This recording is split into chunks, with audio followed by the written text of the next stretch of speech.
Pessoal, então vamos lá. Nessa nossa aula de hoje a gente vai estudar um pouco aí sobre os estados físicos da matéria. Vamos conhecer quais são os principais estados físicos e vamos entender também, conhecer as principais mudanças de estado físico e como é que elas ocorrem, né? A gente vai ver como é que a matéria ela consegue alternar os seus estados físicos e quais são aí as características de cada uma dessas mudanças de estado físico. Para a gente iniciar, né, vamos iniciar fazendo algumas perguntas, né? Primeira, é possível uma substância estar em mais de um estado físico ao mesmo tempo? Atualmente, pessoal, há diversos estudos aí que comprovam a existência de alguns novos estados físicos da matéria e comprovam também que que determinadas matérias elas podem apresentar dois ou mais estados físicos sim ao mesmo tempo. A gente vai ver quais são esses estados físicos e quando é que isso pode acontecer. Existe alguma diferença entre vapor e gás? A gente vai ver que existe sim uma diferença entre essas duas condições que a matéria apresenta. Por que conseguimos cozinhar um alimento mais rapidamente utilizando uma panela de pressão? Por que será? Se você observar, né, a sua mãe quando vai fazer aí o seu almoço e ela necessita de um maior tempo, determinado alimento necessita de um maior tempo de cozimento ou necessita de uma maior agilidade, por exemplo, para produzir um determinado alimento, ela utiliza a panela de pressão. Por quê? Né? A gente vai resolver essas e mais outras perguntas nos slides seguintes. Antes de responder, a gente precisa então conhecer, pessoal, alguns conceitos fundamentais da física, para que a gente entenda como que ocorre cada um dos estados físicos. Primeiro, quais são os estados físicos que a matéria apresenta? A matéria, pessoal, ela apresenta diferentes formas em relação à organização das suas moléculas. E essa organização molecular da matéria vai nos condicionar a existência de três estados físicos: estado sólido, estado líquido e estado de vapor, ou estado gasoso, como a gente conhece. A gente vai ver que no estado sólido há uma tendência que as substâncias elas apresentem as suas moléculas bem mais agregadas, bem mais unidas. Isso, inclusive, vai garantir que substâncias no estado sólido elas sejam mais rígidas, elas sejam mais difíceis de serem quebradas, mais difíceis de serem dissociadas aí, porque elas estão unidas por uma estrutura molecular bem mais densa. Já no estado líquido, as moléculas elas vão apresentar um leve distanciamento, fazendo com que a matéria no estado líquido ela possa ser atravessada, ela possa ser transpassada com grande facilidade. É só você lembrar da água no estado líquido, né? Você consegue ali mover a água com maior facilidade, você consegue transpassar a água com maior facilidade. Já no estado gasoso, as moléculas elas vão apresentar uma dissociação ainda maior. Isso, inclusive, justifica o fato de no estado de vapor, no estado gasoso, você às vezes não conseguir ver determinadas matérias. Os gases, por exemplo, eles são invisíveis, né? Por que, os gases eles são invisíveis? Eles são invisíveis porque as suas moléculas elas estão tão dissociadas que aí acaba condicionando essa característica à matéria. Então, nos diferentes estados físicos, a matéria vai apresentar formas diferentes, estruturas moleculares diferentes e vai apresentar uma capacidade de agregação dessas moléculas de forma diferentes. Vamos ver o primeiro estado físico aí, no estado sólido.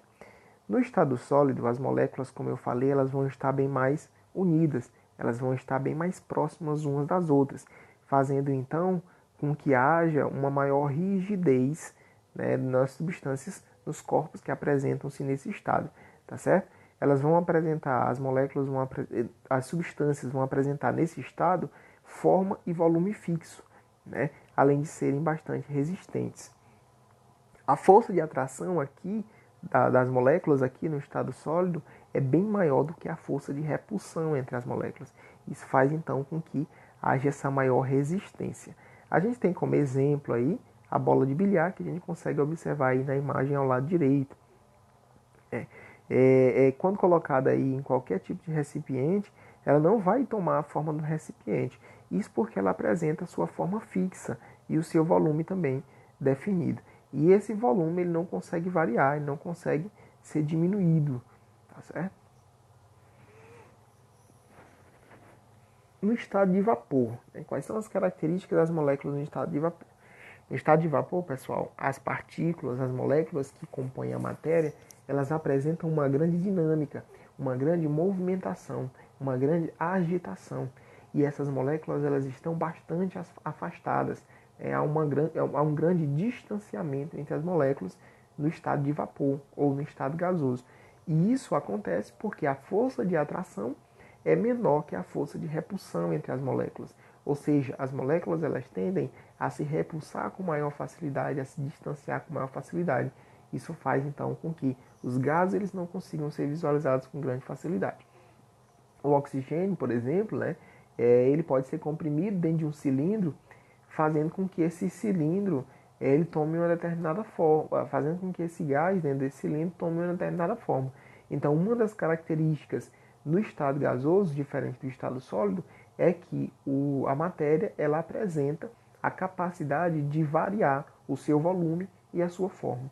Ou seja, eu consigo moldar a matéria no estado de vapor. No estado sólido, eu não consigo variar volume nem consigo variar forma, então ela é fixa. No estado de vapor, eu já consigo variar forma e volume. Essas são, então, as características da matéria no estado de vapor ou no estado gasoso. E no estado líquido, né, professor? Quais são as características da matéria no estado líquido? No estado líquido, pessoal, as moléculas elas estão levemente distanciadas. E uma das características da matéria no estado líquido é que ela também apresenta a capacidade de alterar, de variar o seu volume e de variar a sua forma. A forma e o volume da matéria no estado líquido, na realidade, vão ser definidas pelo recipiente ao qual ela vai ser depositada. Imagine, por exemplo, a água colocada em um copo. Se eu coloco a água em um copo, a água ela ganha o formato, ela ganha a forma, o líquido ganha a forma do recipiente. Né? Então, no estado líquido, a matéria ela consegue alterar, ela consegue variar o seu volume e a sua forma, semelhante ao que acontece nos gases. A única diferença é que as moléculas no estado gasoso estão bastante distantes umas das outras. Já no estado líquido, essas moléculas estão levemente distanciadas, certo? Professor, e as mudanças de estado físico, como é que elas ocorrem? Como é que ocorre a passagem do estado físico, do estado líquido para o estado gasoso, do estado sólido para o gasoso e por aí vai? Essas mudanças, pessoal, elas são influenciadas pela alteração de alguns fatores. Que fatores são esses? Alteração no ponto de fusão, alteração no ponto de ebulição, e todos esses dois pontos que eu acabei de falar, a alteração deles é condicionada por uma mudança na temperatura. Então, quando há uma mudança na temperatura, quando há uma variação na pressão, há uma tendência que haja uma mudança de estado físico da matéria. Imagine a seguinte situação: a água, quando ela é aquecida e ela chega próximo dos 100 graus, superando então essa temperatura, o que acontece com ela? Ela sai do estado líquido e passa para o estado gasoso, para o estado de vapor. Essa mudança ela foi condicionada aí pelo fator temperatura e pelo fator pressão.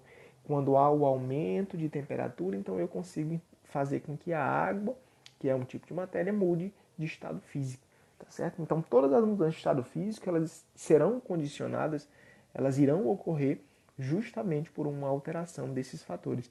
A pressão e a temperatura são os principais fatores, certo?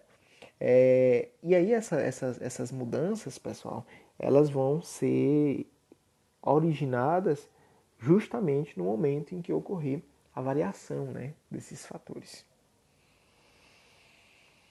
Aqui, ó, vamos ver quais são as principais mudanças de estado físico que a matéria vai poder apresentar. A mudança do estado sólido para o estado líquido, que a gente conhece como fusão, vamos já entender como é que ela acontece.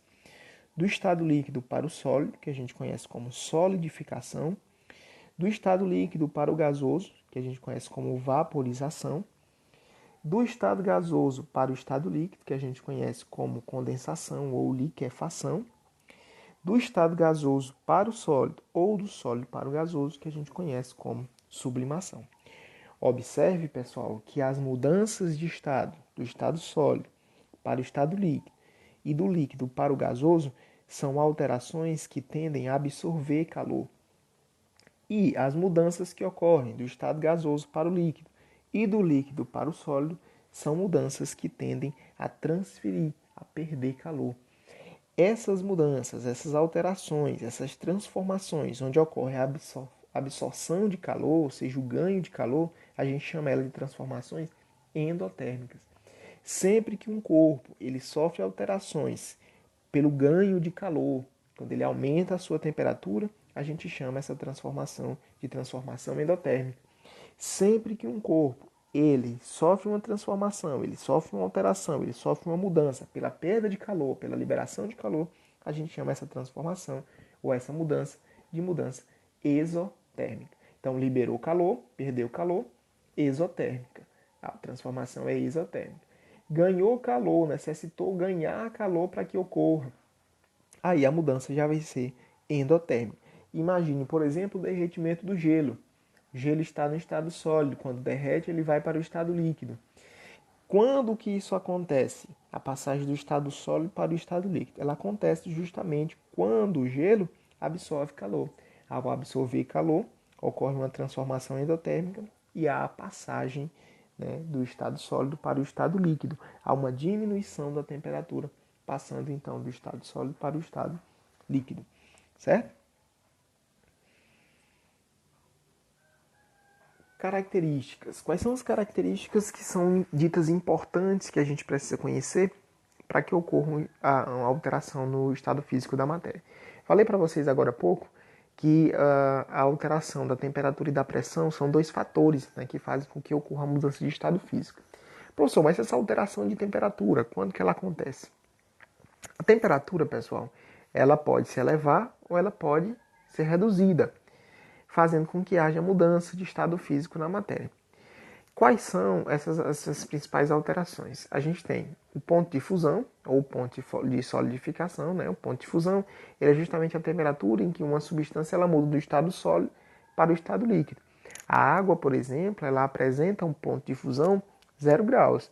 Quando a água ela chega próximo de 0 graus, ela passa do estado líquido para o estado sólido, ela passa a congelar. O ponto de solidificação, então, ele corresponde ao processo inverso, né? Embora aí as temperaturas elas sejam equivalentes. Então, ponto de fusão e ponto de solidificação são algumas das características que vão condicionar a mudança de estado físico da matéria.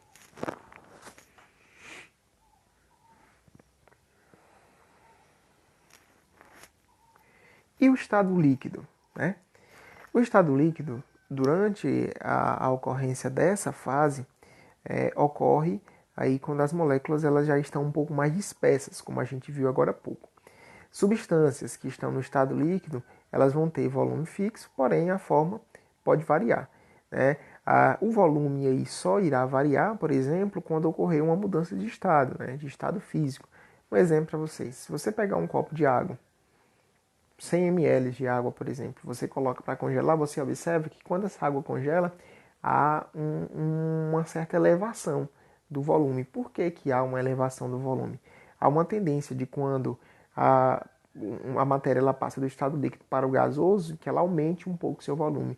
Por isso que os recipientes eles ficam um pouco maiores. Professor, e por que que isso acontece? Isso acontece porque há uma agregação de moléculas de gases, por exemplo, presentes lá no congelador, quando essa água se congela.